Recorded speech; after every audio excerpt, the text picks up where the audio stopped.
Javier Velázquez Quisquén, del partido aprista. Peruano Javier Velázquez Quisquén, congresista. Muy buenas noches. Buenas noches, Cristian. Nuestros invitados incluyen al señor Javier Velázquez Quisquén, ex primer ministro, miembro del APRA, y al señor Mario Cancio, congresista por Junín del Frente Amplio. Quiero comenzar dándole la palabra al señor Velázquez Quisquén y agradeciéndole por estar acá, porque sé que está usted recién llegado de un viaje sumamente fructuoso al parecer, porque ha sido invitado nada menos que por el Parlamento de la Unión Europea, que es el más grande del mundo, porque hay más de 350 miembros, el único que reúne a 28 nacionalidades diferentes y con 22 lenguas diferentes. Es tanto más importante que en la mayor parte de los países europeos más del 50% de las leyes que tienen vigencia no son leyes nacionales, sino son leyes votadas para los 28 por el Parlamento Europeo. Por eso le agradezco y quisiera que comenzáramos preguntándole cuál es la experiencia principal que ha tenido usted, señor Velázquez Quisquén, en este taller al que ha asistido usted en el Parlamento Europeo. Muchas gracias. Esta ha sido una invitación que le hicieron a una representación del Congreso peruano. Hemos sido encabezados por el congresista Tubino, ha ido Marisol Espinosa, otros congresistas también. Y lo resumiré en lo siguiente. El tema del Parlamento Europeo, como lo has expresado, tiene 750 miembros. Todas las leyes que se aprueban por consenso. Eso tiene que ver con lo que hoy ya se está discutiendo en el país, de darle fuerza a las bancadas. Y lo más importante, creo que la experiencia que la voy a adecuar, no plagiar, sino adecuarla, es que allá funciona una comisión que está legitimando el trabajo parlamentario, que se llama la Comisión de Peticiones. Algo como la que hay aquí en el Perú, Comisión de Defensa del Consumidor, pero que dictamina y se pierde en los meandros de la problemática peruana cuando allá esta es una comisión que trabaja de la mano con los defensores del pueblo de los 28 estados y ayuda a facilitar la resolución de los problemas que tienen los nuevos ciudadanos que hoy día son consumidores. Por eso creo que ha sido muy importante y hemos sido encabezados por el congresista Tubino, que hemos estado terminando de hacer el informe y creo que es muy fructífera esta experiencia. Ojalá que puedan publicar el informe para saber en realidad el conjunto de las cosas que hemos visto. Ha sido muy fructífero, ha sido una invitación del Parlamento Europeo a una representación del Parlamento del Congreso peruano. No le ha costado un centavo al Congreso peruano. Y ha sido muy aleccionadora esa experiencia. Se habrán mantenido informados sin duda vía digital sobre la intensa semana parlamentaria. Bien, damos la bienvenida también al congresista Rolando Reate, miembro de la más importante bancada y poderoso miembro de la Comisión de Economía, porque es un economista graduado en la Universidad del Pacífico. Y comenzamos entonces preguntándole a él, porque ha seguido de cerca estos temas desde hace ya 2 legislaturas enteras, esta decisión hoy anunciada por el fiscal que está viendo el caso de la investigación a Nadine Heredia, ex primera dama. No hace falta prorrogarle el impedimento de salida del país que tiene vigencia hasta el domingo próximo. El fiscal ha hecho saber que la señora Heredia ha colaborado con la fiscalía presentando en particular los documentos que se le requirieron, y el hecho de que su marido esté en este momento en el extranjero parece ser un puro azar. Buenas noches, señor Reate. Buenas noches, Fernando. Buenas noches, señores congresistas. Bueno, yo creo que acá uno es el lado político y el otro es el lado de la institución, de la justicia, y sobre todo el fiscal es autónomo en esto, es el quien realmente tiene todas las partes del derecho en la cual y toda la información necesaria para ver si es posible o no ampliar esto. No, él dijo que no es posible, quiere decir que está satisfecho de todo lo actuado y por lo tanto creo que la señora Nadine Heredia se ha presentado a todos los requerimientos que el fiscal ha hecho. Si esto es así, yo creo que hay que confiar en la justicia, definitivamente. No creo que no es bueno politizar este tema, hay que verlo de la mejor manera. Si una persona se presenta a la fiscalía de la mejor manera y cumple con todos los requisitos que la ley tiene, entonces creo que no hay mayor problema en que se le levante el impedimento de salir del país. De acuerdo. Del congresista Velázquez Quisquén, Ya saben, naturalmente, que durante su ausencia se han elegido al señor Salaverry como presidente de una comisión investigadora. Usted lo conoce al señor Salaverry porque es norteño como usted y porque ha sido aprista como usted hasta hace un año más o menos, me parece, y tiene experiencia con estas comisiones. Yo quiero corroborar lo que ha dicho el congresista Reategui. Las medidas limitativas de impedimento de salir del país, como su propio nombre es limitativa y es temporal. Y me parece muy bien que los políticos ahora no nos metamos en los temas de la justicia, pues. El fiscal y los jueces deben hacer su trabajo y si el juez considera que una procesada, una investigada, ha cumplido y va a pedir una ampliación de un plazo, van a ir a una nueva etapa, eso no tiene por qué necesariamente significar que tengan que seguir ampliándole la medida limitativa. Entonces me parece muy bien que dejemos que el fiscal y los jueces hagan su trabajo, porque en todo caso le haremos el favor a la señora Heredia si los políticos comenzamos a decir no me parece lo que hace el fiscal o el juez. Para eso hay justicia en el país. Y segundo, con relación a la comisión investigadora, estas comisiones son cualitativamente diferentes a la que hizo el humanismo. ¿Cuál es la diferencia? El humanismo tomó las comisiones investigadoras para perseguir políticamente al régimen que salía. Ahora, el fujimorismo, que debió tener de 7 miembros 4, solamente va a tener 2. El resto son multipartidarios, o sea, ahí no va a haber un sesgo político. Y segundo es que hemos invertido el criterio para armar las comisiones. La comisión del quinquenio pasado fue comisión para investigar a Alan García, a sus ministros y lo que encuentres. Acá no. Acá vamos a investigar actos de gobierno. Especialmente se ha puesto la línea 2 del metro, el gasoducto del sur, otra línea de endeudamiento que tiene entonces se van a investigar actos de gobierno, se identifican irregularidades, se comienza a ver quiénes son los responsables si las hubiere, y a partir de eso uno comienza a ver la línea de responsabilidad de abajo hacia arriba. Lo que hizo el humanismo es el alcalde de Chumbivilca se hizo mala obra de agua, culpable Alan García. Eso no puede volver a suceder porque delegitima al Parlamento y me parece muy bien que el Parlamento haya tomado esa medida. Lo que pasó en las comisiones anteriores es que toda la información clasificada fue dado a conocer.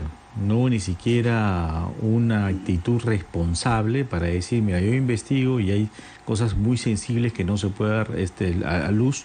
¿Por qué? Porque puede malograrse la investigación. Sin embargo, ellos, toda la información que recibían se filtraban.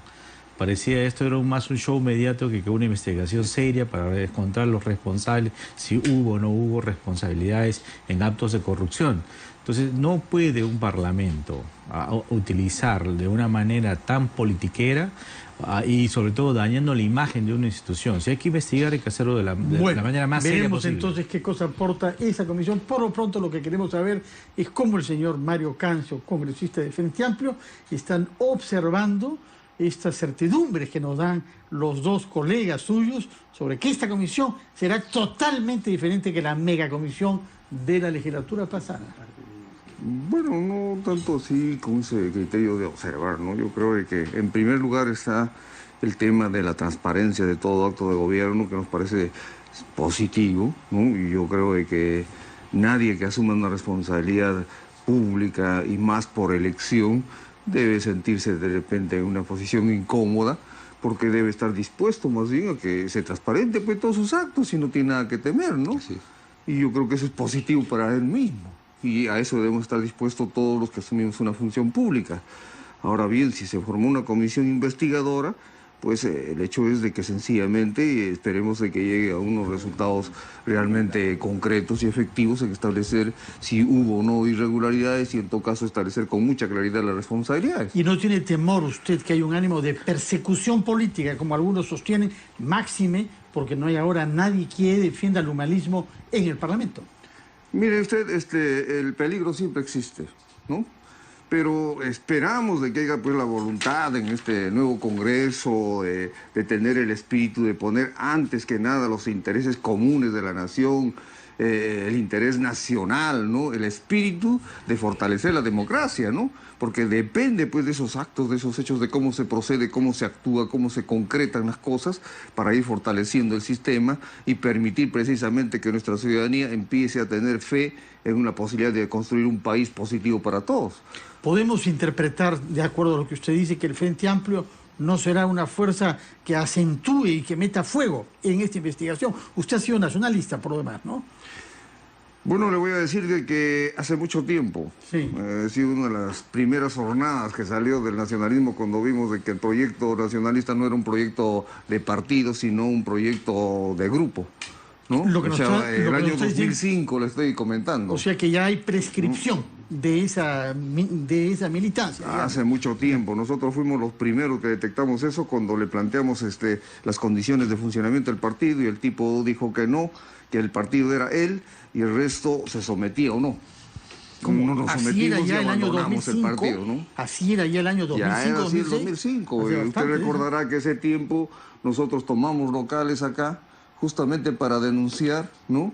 Que no era una propuesta pues nacionalista ni una propuesta positiva, ¿no? Le confieso que ese detalle político tiempo se me ya había era estar escapado. ahí los Pasaban antecedentes otras cosas en el periodísticos, pero 2006. nosotros asumimos una posición clara porque nosotros tenemos una visión concreta de lo que es un partido y fundamentalmente lo que es hacer política, ¿no?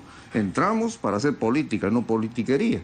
Y a raíz de eso es que terminamos formando una agrupación regional que finalmente nos ha llevado a formar un frente único en el Frente Amplio, ¿no? Muy bien, entonces tenemos garantías de 3 partidos representados acá, que no habrá persecución política como inspiración, sino objetividad en investigación para saber si se ha dado buen uso o no a los recursos públicos.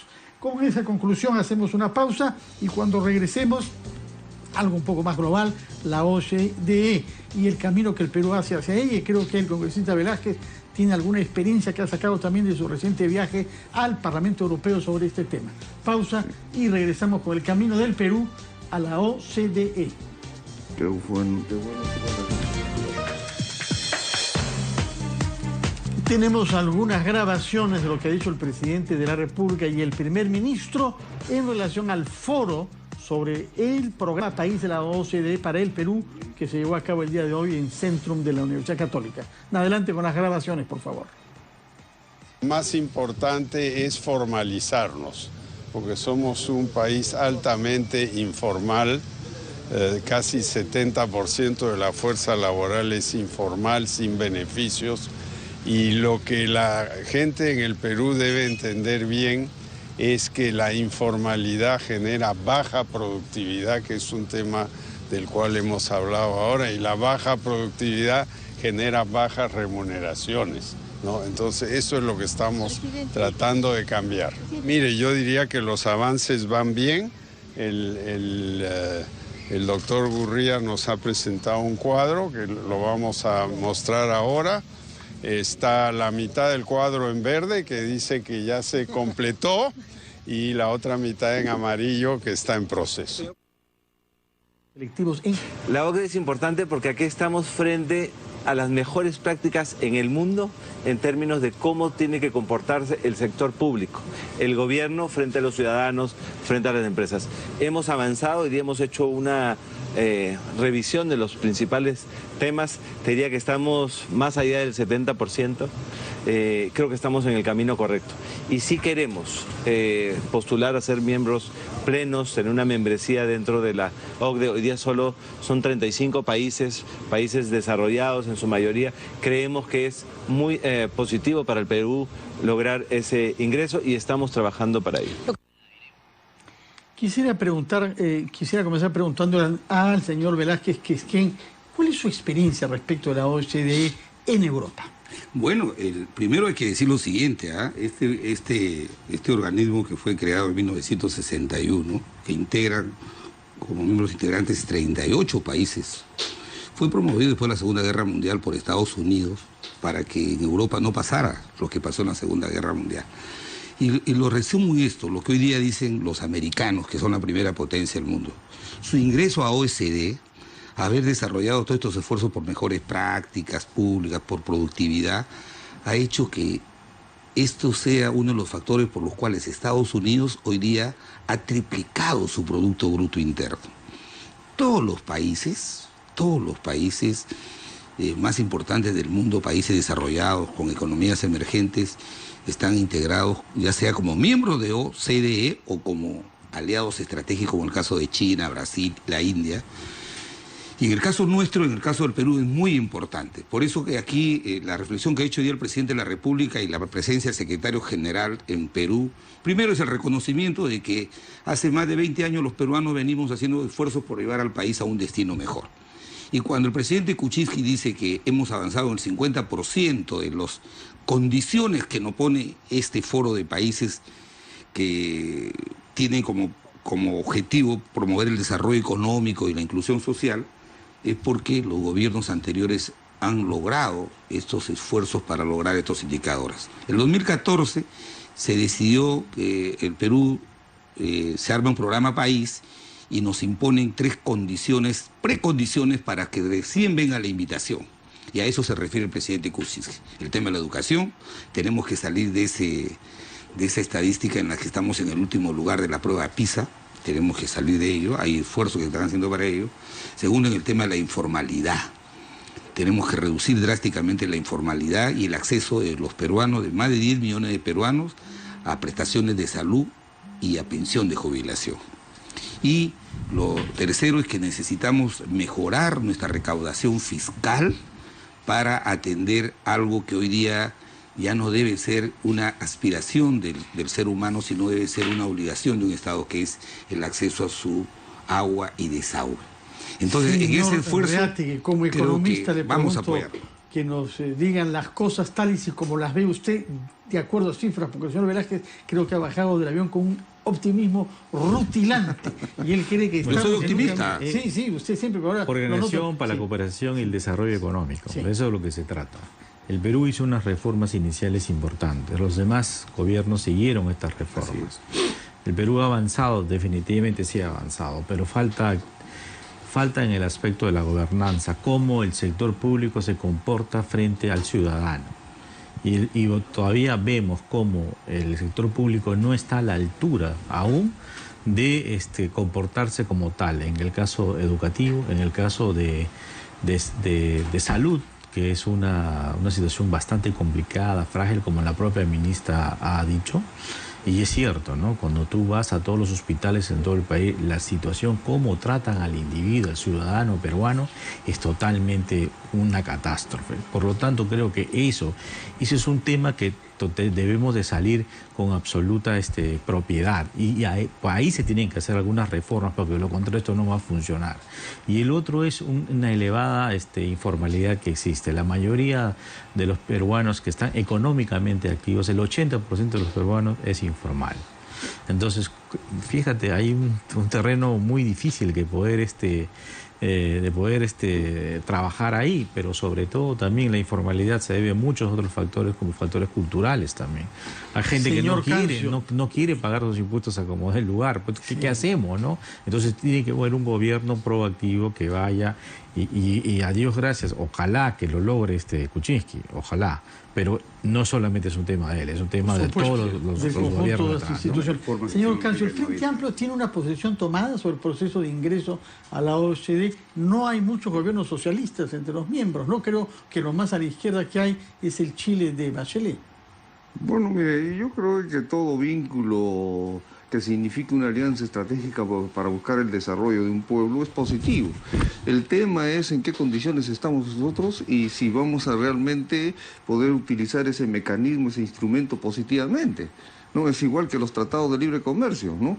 En el fondo nosotros no nos oponemos. El problema es de las condiciones en las que nosotros afrontamos ese reto. O sea, ¿estamos en condiciones, estamos en capacidad de aprovechar o simplemente vamos a ser tontos útiles de otros países, ¿no? Porque hasta ahorita nuestro país no empieza a caminar el camino del desarrollo. Todo este bluff del boom minero es simplemente desarrollismo. Pero tontos útiles o no, entre las cosas que nos están pidiendo son cosas con las que ustedes simpatizan. Por ejemplo, una ley para regular mercados, que otros llaman antimonopolio. Es una de las tesis del Frente Amplio. Nosotros Luego, creemos eso. unidad de inteligencia financiera, ante la que algunos tuvieron reservas, creo. Hay varios temas con los que a priori el Frente Amplio podría simpatizar hasta más que otros. Fíjese las condiciones que ha señalado acá mi colega congresista, ¿no? El tema educativo no es solamente el tema de la prueba PISA.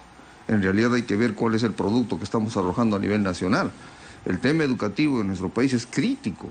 Ahí se necesita, como se dijo muchas veces en muchas campañas, toda una revolución educativa, si no lo vamos a corregir, ¿no? Y más todavía con un ministro que ya hemos visto, ¿no? Realmente no ha sido la vedette del gobierno anterior, sino más bien ha sido un ineficiente que ha hecho perder el tiempo, ¿no? Porque la educación no mejoró en absoluto. Ya. Está uniendo su voz usted a la de otras corrientes políticas. Pero es la realidad, es lo que hemos encontrado. Fíjese que cuando vino a la comisión no había un plan, no había objetivos, entonces ¿sobre qué temas se espera pues avanzar? ¿No? Si yo no me trazo un plan y objetivos, objetivamente quiero que no se me fiscalice y que no haya nada sobre el cual rendir cuentas, ¿no? Entonces, esa es la cosa concreta. El tema de la informalidad es un caso gravísimo, no es un efecto esto. ¿Pero de qué es efecto? De la falta de empleo, pues, masivo y decente en nuestro país que nuestros gobiernos no han sido capaces de generar y que hasta ahorita no son capaces de generar y que se le han echado la bola al sector privado y al sector privado no le interesa generar empleo, sino riqueza, ¿no? Y así sucesivamente. Entonces, el tema es de que tenemos que ser objetivos y realistas en cuanto a las condiciones del país y ver realmente cuál es el camino y la ruta del desarrollo.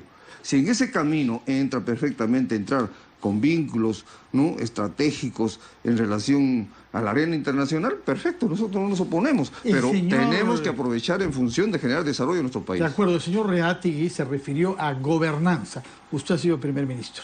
El actual primer ministro dice, yo llego a este puesto, hay 34 comisiones que dependen de mí. Entre ellas una que es radio-televisión. ¿Por qué la radio-televisión tiene que depender de la PCM? Esta mañana se ha hecho notar, el Perú es el único país de América Latina que tiene un primer ministro, además de un presidente de la República. ¿Hay un tema complicado con la gobernanza en el centro del Poder Ejecutivo? Sí, lo que ha dicho Rolando. O sea, para América Latina hay desafíos que la OCDE ha impuesto. Por ejemplo, objetivos, ¿no? Mejorar las políticas públicas, la productividad, la inclusión social. Pero en el caso del Perú, ¿por qué yo tengo optimista? Soy optimista, pues, porque yo he sido ministro de Estado, yo he estado en el Poder Ejecutivo, yo sé lo que es la complejidad de manejar el Estado. Entonces aquí no podemos estar con discursos que no se condicen con el cambio que debe vivir el país. Y yo sí creo, fíjate, las facultades que le acaba de dar el Parlamento al Poder Ejecutivo, ¿qué ha dicho el presidente Kuczynski? Con las facultades el 2021 va a poner al país dentro de los miembros de la OCDE. ¿No me puede alegrar a mí? Es un desafío. Todos tenemos que decirle ahora al señor Kuczynski que hayan menos morenos, señores morenos, y que hayan más gerentes y funcionarios. ¿Morenos dice como nombre propio o como nombre común? No por color, sino por un apellido un poco complicado. Pero, y está muy bien ¿qué es lo que pasa?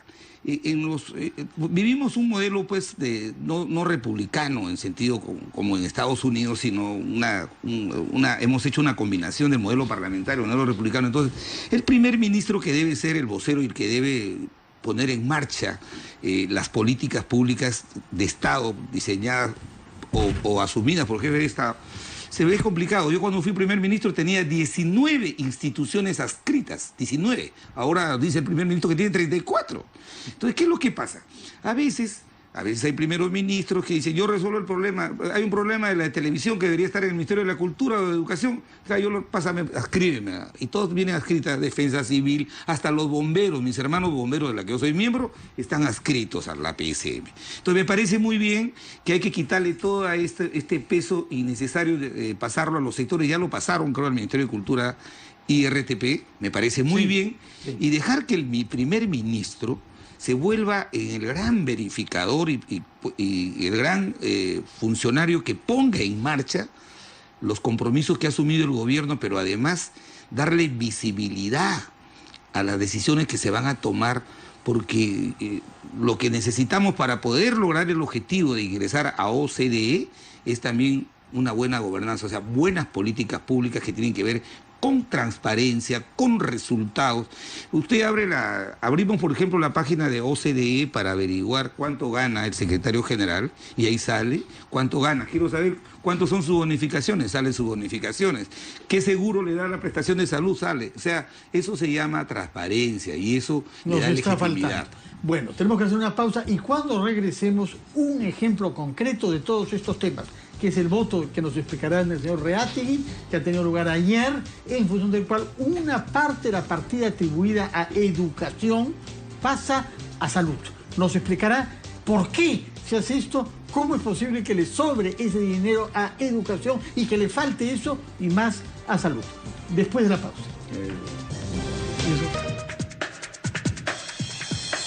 Además de esta norma contra el transfugismo, el Parlamento votó ayer que 209 millones de soles que habían sido asignados al Ministerio de Educación sean transferidos al Ministerio de Salud, que ha declarado todo el servicio público de salud en Lima en estado de emergencia. Había cuenta de que están faltando elementos básicos, gasas, jeringas, medicamentos, y que, algo inimaginable, hay personal de salud que no ha cobrado desde julio, funcionarios públicos cuyas remuneraciones están totalmente definidas. ¿Cómo hemos llegado a esta situación? Y cuéntenos cuál es este malabarismo presupuestal que permite que salud cuente con 209 millones de soles más de lo previsto, señor Reati. Yo creo que es mucho más que hay en caja. Lo que pasa es que en la mayoría de ministerios que tienen lo que se llama ejecución de proyectos de inversión, la mayoría de estos fallan. No tienen las capacidades para ejecutar el presupuesto necesario. Es decir, que el presupuesto que uno tiene pueda ser efectivo y dar resultados. Eso no pasa. Por lo tanto, ese sobrante tiene que pasar a otro ministerio que le hace falta. En el caso del Ministerio de Educación es un caso muy lamentable, porque ellos tienen alrededor de 800 millones de soles en todo el ministerio, en todo lo que es capacitación, entre comillas, ¿verdad? No sé a quién capacitan. Realmente, 800 millones que no tienen, no sabe a dónde va, a quiénes van a capacitar, si a los maestros o a las ONGs. Entonces, de ahí uno puede pensar, dice, ¿cómo puede el Perú, teniendo tanto dinero para capacitación, sigue siendo el último en las pruebas PISA? Entonces, obviamente, les sobran los recursos. No han podido ejecutar la mayoría de su presupuesto. El año pasado se ejecutó alrededor, creo que ni siquiera llegaron al 50%. Entonces, obviamente que les tienen un saldo que no han gastado, y por lo tanto este saldo es que ahora que la ministra se quedó corto, dijo solo Lima, no, todo el Perú está en una situación absolutamente de desastre. Lima en la parte de salud. ha sido declarada en emergencia, Lima, no las regiones por problemas administrativos. Pero en las regiones, fíjese, en la región donde que yo vivo, la gente se muere por falta de oxígeno. San Martín. San Martín. Se y hay muere como por dos, falta de oxígeno en los hospitales. y hay 2 muertos por falta de, que simplemente van al hospital de una neumonía, les tienen que tener oxígeno, no hay oxígeno, no hay forma de pagar. Señor Cancio, Junín. Esto es una situación complicada. Está igual de desastroso. Hay equipos malogrados, ¿no?, que no los reparan y están ahí. Y fíjese, ahí está pues, los morenos, ¿no? Que siga malogrado, porque así vamos a tomar el servicio desde el frente, ¿no? Porque piensa usted que esta negligencia es más que algo inocente, es algo deliberadamente buscado para lucrar. Yo creo que sí, porque la corrupción está tan arraigada en toda la institución pública que ya es sencillamente una costumbre, es cuestión de una práctica cotidiana. Sencillamente no interesa la vida humana. Se ha deshumanizado la atención de salud, ¿no? Y se negocia descaradamente. No hay gasa, no hay le mandan a comprar al paciente al frente y le dicen específicamente dónde tiene que comprar, ¿no? Y es una cosa incontrolable porque nadie fiscaliza, nadie controla. Y todo el mundo lo sabe.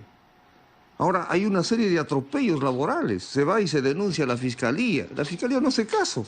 Simplemente lo deja pasar y punto. En la provincia de Chanchamayo que he estado últimamente, toda la población está exigiendo cambio de fiscales y jueces porque ninguna denuncia pasa. Fíjese, ese es el nivel de corrupción en el que estamos. Bueno, regresemos al tema presupuestal. Señor Velázquez Quisquén, cuando usted ha estado en el Ejecutivo, ¿ha visto también casos en que un ministerio transfiere montos de este volumen a otro? Sí, yo tengo una precisión más estructural del tema, ¿no? El año 2003 decidimos crear los gobiernos regionales como una instancia de decisión. Pero ¿qué es lo que ha pasado? Muchos de estos gobiernos regionales, no todos, han considerado de que la autonomía, que para las funciones le ha dado la Constitución, han considerado que son áreas extraterritoriales a las que no le alcanzan las decisiones nacionales. Entonces, los ministerios, como el caso de Salud, han reservado para el gobierno nacional la parte normativa. Pero cuando diseñan la parte normativa, los gobiernos regionales no la acatan. La plata del CIS, que debería ser para cubrir la prestación para la gente pobre, los gobiernos regionales utilizan estos recursos para contratar personal para las campañas. Y eso es lo que pasa. No hay una política de Estado con relación al tema de la salud, sino son políticas de gobierno. Cada gobierno regional hace su política de salud como quiere. También estos servicios, los que han mencionado ambos congresistas, estoy absolutamente de acuerdo. Pero si nosotros... Lambayeque también hay casos. Por supuesto, de ese yo he tipo. gestionado, y me están escuchando en Lambayeque, hace 2 años para el hospital regional, nos lograron dar 2,5 millones porque todos los equipos de diálisis estaban parados. No había plata para los alimentos de los enfermos. Pero ¿cómo hemos podido llegar a eso? ¿En Por qué eso, estamos fallando? Es que yo tú me has dicho, preséntame un caso, pero mi apreciación estructural es que la fuerza coercitiva de la función normativa del gobierno central tiene que imponerse en los gobiernos regionales. Si tú le das a un gobierno regional 50 millones para el CIS y le pones como meta, como resultado, de que esos 50 millones solamente pueden utilizar 4 o 5 para contratación de personal, tú haz una verificación y te vas a dar cuenta que la mitad de eso lo están utilizando para contratar personal, ni siquiera para el programa del CIS, sino para otros programas. Entonces, yo creo que hay que alinear la política pública. Y lo que se ha hecho ayer, yo no creo que el fujimorismo que ha votado a favor de la ley, porque la ley nadie se ha opuesto, ¿no? Han habido 3 abstenciones, sean irresponsables, sino que es una necesidad. Pues hay un ministerio, que es el ministerio que está liderando el ranking de gasto de publicidad también, eso no lo ha dicho Rolando, en publicidad. Entonces, se necesita atender un tema que no es de frivolidad, que no es trivial, el tema de la salud de la gente, y yo me imagino que esa debe haber sido la voluntad que ha tenido ayer la presidenta de la comisión, la congresista Chacón, cuando ha explicado que no puede ser posible que el 60% de los contratos CAS de médicos estén sin pago hace 3 meses del mes de junio. Esos médicos, esos personales están comiendo de memoria. ¿Cómo van a atender a la pobre gente? Entonces, por eso te digo, hay que alinear la política pública sin perjuicio de demostrar que aquí hay una severa irresponsabilidad de quienes tienen que que fue pero yo bien creo que detallada por el congresista Chacón, que habló de enfermedades mentales desatendidas, de anemia, que se agravó durante los primeros años del humanismo, luego bajó un poco, de anticonceptivos, que hace falta para que nuestras adolescentes no salgan embarazadas en los porcentajes escandalosos. Pero acá acá hay otra parte, en la parte estructural. Lo que pasa es que una política pública de salud lo hace un gobierno central. Pasarle a los gobiernos regionales esa responsabilidad tan grande ha sido un error, pero que nos ha costado vidas humanas. ¿Qué podemos hacer? Ustedes 3 son de regiones. ¿Qué podemos hacer ahora? Lo que pasa es que los principales hospitales de todas las regiones del Perú tienen que ser una labor del Ministerio de Salud. Rolando, una política. Quiero complementar lo que dice Rolando. Un ejemplo. Pública. Hubo un presidente regional Fuentes de Puno que se le entregó el dinero para comprar las vacunas, para el friaje para los niños. ¿Sabes qué hizo? Utilizó la plata para otra cosa. Y nos echó la culpa al gobierno central. Lo que dice Rolando. Si no alineamos la política... Es una irresponsabilidad. ¿Pero qué podemos hacer, puesto que estamos en este tema de la OCDE de gobernanza? Tenemos que hacer una reforma de inmediato. Tenemos que... el gobierno central tiene que tomar los grandes hospitales regionales, porque están primero en una situación calamitosa, no funciona. ¿Y las regiones van a estar de acuerdo? San Martín, Lambayeque, Junín. No tienen cómo hacerlo funcionar. Así es. Ese es el gran problema. O sea, le falta capacidades y recursos. Ese es ¿Se un lo han gran dicho problema. ustedes a la ministra de Salud cuando ha ido al Congreso? No, es más, está de acuerdo. Está de acuerdo. ¿Y por qué? Porque cuando ella va a diferentes zonas del país, se encuentra, por ejemplo, en una comunidad que existe, por ejemplo, para poner vacunas, vamos a ver, para el papiloma virus humanos, hay 80 personas para poner esta vacuna, hay 600. Y en otra que sí hay que poner, hay 600, hay 80 vacunas. Es decir, hay una distorsión tremenda. Es más, se compran medicinas no para la salud pública, se compran medicinas para hacer negocio y cuando ya se van a vencer las quieren sacar. Miles de medicinas y miles de millones de soles están en los establecimientos de salud de las regiones venciéndose sin poder utilizarlo. ¿Por qué? Porque han hecho un mal manejo. La salud es tan catastrófica en el país que se ha vuelto una estafa. De verdad, se ha vuelto una estafa. Por eso precisemos, sin embargo, también que ha aumentado la cobertura considerablemente. Se ha hecho un esfuerzo. Pero ojo, y que eso, sin duda... Pero vayamos a una cobertura de buena calidad. Supuesto, pues. Porque te presento otro ejemplo con relación a lo que dice Rolando, que abona lo que dice Rolando. Otra vez en Puno. Dosis para el friaje. El Estado peruano compra unas dosis que vienen de a 2, para 2 personas, para 2 niños.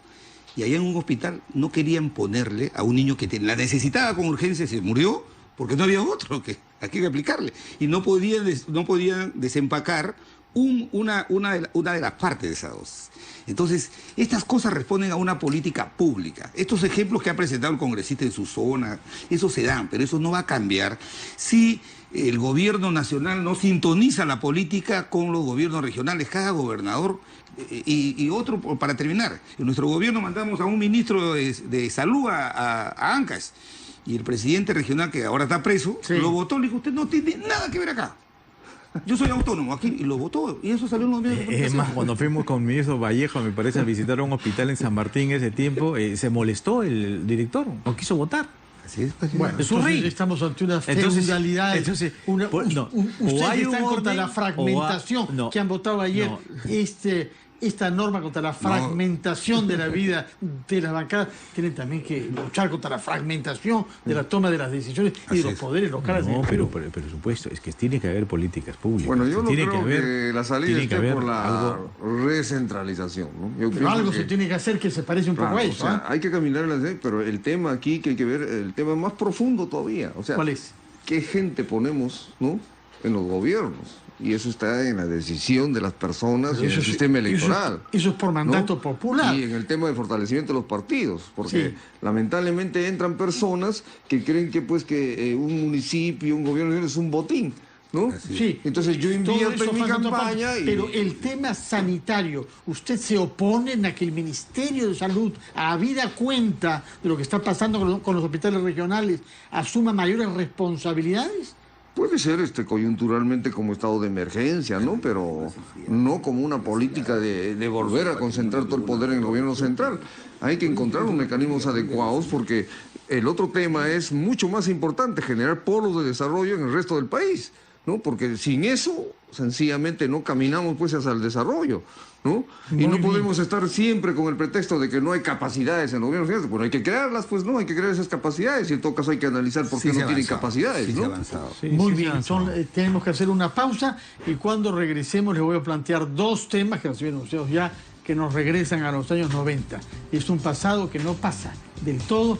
Tenemos un nuevo juicio contra Alberto Fujimori, el general Hermosa, el asesor Montesinos, en este caso por secuestro agravado del general Salinas Sedó y otros 25 miembros de las Fuerzas Armadas. Y al mismo tiempo hoy ha sido expulsado del país un terrorista chileno del MRTA que en su momento, paradoja, había sido condenado por traición a la patria. No sabíamos que los chilenos podían traicionar a la patria peruana. Eso veremos después de la pausa. Es un delito, entonces. Nuestro cuarto tema nos retrotrae al año 92, noviembre del año 92, donde un general del ejército peruano, el general Salinas Sedó, emprende motu proprio una actividad militar para restablecer nuestra democracia, restablecer el Congreso de la República, del que ustedes son miembros. Fue secuestrado, puesto en un sótano de los servicios de inteligencia, aislado de todo contacto durante 10 días. Recién ahora está avanzando este proceso. Díganos, señor Velázquez, ¿qué ha pasado? Porque el año 2016 recién podemos ver si lo autoriza la justicia chilena, porque ha sido extraditado Fujimori, no por esa razón.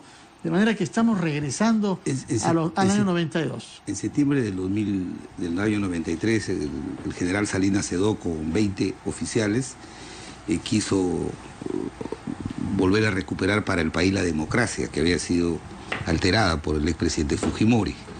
En ese intento hubo un delator y fueron puestos a buen recaudo, estuvieron retenidos, el Tribunal de Justicia Militar los condenó a 8 años a todos ellos. Y luego el Parlamento... Por rebelión, ¿no? Sí, por el delito de rebelión. El Parlamento dio una ley de amnistía. El año 95. No estoy al tanto de la formulación de la acusación, pero habla de secuestro agravado. De verdad que me genera sentimientos encontrados. ¿Por qué? Porque justamente se acaba de decir, el día viernes ha salido por la puerta grande Castillo Petruzzi. ¿Quién es Castillo Petruzzi? Un extranjero que vino al Perú, que participó, demostrado, en 11 secuestros y 9 torturas a ciudadanos. Entre otros, el más connotado fue el del empresario Iraoka, ¿no? Iraoka. Entonces, y se va con beneficios penitenciarios. Esta es una acusación fiscal que todavía no ha habido la etapa de juicio, y lo que tú acabas de decir, el expresidente Fujimori, por este caso todavía no se ha pronunciado la Corte Suprema, o sea, no ha habilitado la vía para este caso. El juicio va a continuar para Montesinos, para Hermosa, para los demás militares, pero no con respecto al presidente. Hay que esperar que se pronuncie la justicia chilena. Se habilite esa vía, ya se verá. Pero es ¿Usted recuerda dónde estaba en noviembre del año 92 cuando se produjo el acto del general Salinas Sedó? No, esa fue en septiembre del año 93. El golpe fue en septiembre del año 92. Yo pensaba que en noviembre, pero en fin. Yo estaba ¿quién estaba? No, digo, usted como militante aprista que ya era. Era candidato a la Secretaría General del APRA por Lambayeque. Y justo la interrupción del orden constitucional me tomó de candidato y había salido elegido secretario general. Estaba en la vida partidaria, no cumplía función pública. Señor Reate, usted era un hombre joven que se hace universitario en el año 92, pero ¿qué cosa recuerda de este hecho? Nosotros, yo estaba en San Martín en esa época y estaba tomado por todos los terroristas. Es decir, San Martín era un bastión del MRTA, un bastión de Sendero Luminoso. No teníamos libertad. Es decir, si queríamos ir a un sitio teníamos que pedir permiso a los comandantes de supuestamente el terrorismo. Entonces, San Martín es una situación bastante complicada. De manera que este tema no le llegó. Este tema no nos llegó. Es más, era un territorio liberado. Sí. Entonces, y usted, señor Cancio, estaba en Junín el 13 de noviembre del año 92. Sí, nosotros vimos por televisión todo el movimiento, ¿no? Las noticias al respecto, ¿no? Lamentablemente en ese momento había una fiebre fujimorista, pues, ¿no? Todo el mundo aplaudía de que los hayan detenido. Pero yo recuerdo que la prensa se hizo eco de la detención del general Salinas Sedó y otros 25 oficiales, y hubo balaceras que fue intercambiada entre camaradas de armas. Una situación que felizmente no se ha producido en nuestro país con mucha frecuencia, ¿no? Sí, pues. Y la calificación de este delito grave, de secuestro agravado, yo la verdad que no me atrevería a dar un criterio jurídico a pesar que soy abogado, porque no encuentro una coherencia con el tema de la investigación en la justicia militar, donde por los mismos hechos fueron objeto de una condena y luego de una ley de amnistía del Congreso. O sea, no alcanzaba a concatenar por qué el Congreso fujimorista, que tenía mayoría, amnistió a esos militares. Entonces, esto se lo puedo decir yo y se lo puede decir su camarada Javier Vallerriestra, que fue primer ministro durante 69 días del régimen de Fujimori, fue la según él, que puso, para luchar contra la arbitrariedad de la justicia militar. Lo que pasó en el año 95 es que se hizo una amnistía buscando equilibrar a varios lados, justificando la amnistía de unos por otros. Es por eso que se pudo liberar a esos militares, ¿no? Fue un soldado patriota del general Salinas Sedó. Bueno, en todo caso, no es la imagen que todos tienen, ¿no? ¿No? Salinas Sedó, patriota, señor Reate, ¿o no tiene opinión usted? Yo no tengo opinión, es más, yo soy amigo del hijo de Salinas Sedó, no Jaime. Sí. ¿Qué le dice el hijo? ¿Qué le dice el hijo? Sentimientos encontrados, pues, no, a la final no hablamos de ese tema. Obviamente. No hablamos de ese tema. Señor Cancio, usted, patriota, general patriota. O no, yo creo que tiene derecho pues a la justicia, ¿no? Y realmente por un acto que ahora podemos apreciar que era positivo y propositivo, ¿no? Tiene que ser reivindicado, lógicamente tiene que ser correspondido con la justicia correspondiente, ¿no? El señor Velázquez Quisquén ha puesto en contacto, no ha puesto en relación este proceso fiscal con la liberación del señor Castillo Petruzzi después de haber cumplido 23 años de cárcel. El MRTA, ¿cómo comenzó? Porque fue fundado por un aprista, ¿no? Por un exaprista. Sí. Cuéntenos eso, por favor, señor. Trate de hacer memoria para los jóvenes que nos están escuchando, que pueden no saber cuál es la diferencia del MRTA con Sendero Luminoso. Sendero Luminoso comenzó como un grupo con una doctrina criminal directamente. El MRTA también, obviamente, que una doctrina criminal. Aquellos que hacen política utilizando como herramienta para supuestamente reivindicar a los pueblos con la muerte son terroristas. Pero comenzaron así. Yo no estoy con término medio en esto, por favor. Aquellos que el señor Polay que puede haber tenido militancia o haber simpatizado con las ideas. Hijo de un fundador del APRA. Hijo de un fundador. Y él mismo militante. Por si acaso que en materia penal las responsabilidades son personales, no la de terceros. Lejos de mí querer inculpar al APRA en esto, ¿no? Es como ahora que dice, el señor Moreno, porque apareció en un mitin y ya el gobierno quiere pasársela a Alan García. Entonces también le vamos a echar la culpa a la cocinera que le vendió el menú al médico para que haga este lobby. Aquí lo que quiero dejar muy claro es lo siguiente. El MRTA fue tan criminal como fue Sendero. Los secuestros, por favor, la muerte utilizando la oscuridad, la espalda, eso es terrorismo. Entonces, para mí no hay ninguna diferencia con Sendero. Y este señor, que era extranjero, y no digo su nacionalidad, para no seguir agitando algo que ya debe ser un acuerdo de paz permanente y duradero con el hermano país. Pero varios camaradas de él también están presos en su país natal, ¿eh? Así es. O sea, Entonces, en eso estamos igualados. Después de 23 años, después de haber asesinado y torturado a 9 personas, ya sale libre, y lo dije sí, un poco con ironía, lo único que falta era mandarlo en business class a su país. Entonces, y yo creo que con el terrorismo ni un milímetro es eso. Yo creo que el terror, una cosa son las ideas de izquierda, los que dentro de la democracia confrontan sus ideas con las nuestras, nuestro mayor respeto.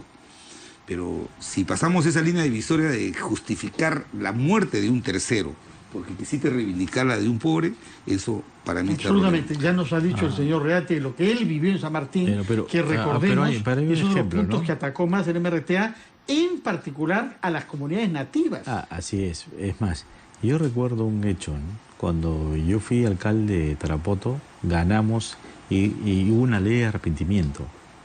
Entonces nosotros hemos jalado a todos los MRTistas y a todos los senderistas. ¿Ustedes? Sí. Los de San Martín. Ideas, se llamaban nuestras ideas, independientes para el desarrollo de la acción social. Y hemos trabajado de la mejor manera. O sea, le hemos incorporado al proceso de la formalidad, que a ver, ya pues si ustedes que son tan revolucionarios, pues revolucionemos pues la ciudad. Hay que prestárselo a Santos. ¿No? Logramos hacerlo. Una política eficaz. Claro, ¿se acuerda usted del comandante Ricardo? El comandante Ricardo era parte del funcionario de la municipalidad. Bueno, hay que prestarlo a Roberto, a Santos. A ver, ahora sí, usted deja las armas al presidente colombiano Santos. Sí, deja las armas, a ver, quiero ver cómo haces, ¿no? Y realmente funcionó esa política. Funcionó. Señor Cancio, también en su zona, Junín, el MRTA tuvo una acción nefasta. No tanto, más Sendero, pero de todas maneras algo llegó del MRTA, ¿no? Pero obviamente pues esa ha sido una zona bastante convulsionada, ¿no? De acuerdo. ¿Y su experiencia cuál ha sido? Bueno, nosotros cuestionamos todo acto de terrorismo desde cualquier ángulo, venga de donde venga. El terror no es un método que debe ser aceptado en ningún nivel, en ninguna instancia de la sociedad, ni para hacer política, ni para permitir la participación de una voz, ni nada por el estilo. Es un método nefasto. Yo creo que podemos recordar que hubo secuestro por dinero, con tarifa, y que en algún caso, cuando murió el secuestrado, mantuvieron la negociación con la familia hasta cobrar, pese a que sabían estas personas criminales que no podían entregar cuando ellos recibían el dinero. En el 91 secuestraron a mi hermano. 25 días estuvo secuestrado, amarrado en plena selva, en una cadena a un árbol. Eso era, en el año 91. Eso era lo que llamaban los defensores del pueblo. Bueno, los que luchaban por el pueblo. Felizmente que tenemos otros problemas ahora. Regresemos a nuestras disquisiciones sobre el ingreso a la OCDE. Estamos por lo menos liberados de la violencia en la mayor parte de nuestro territorio. No hay que olvidar Israel, donde hay todavía personas que se dicen terroristas, no sé bien si son narcoterroristas o qué, pero en todo caso hay violencia ahí armada contra las fuerzas del orden. Muchas gracias, señores congresistas, que tengan ustedes un buen fin de semana y que nuestro país lo acoja con el mismo provecho que parece que ha tenido usted en su visita europea, señor Velázquez. Buen fin de semana. Gracias. Y con ustedes será hasta el próximo lunes a las 7 de la noche para una nueva versión de las 5 de las 7. Feliz fin de semana.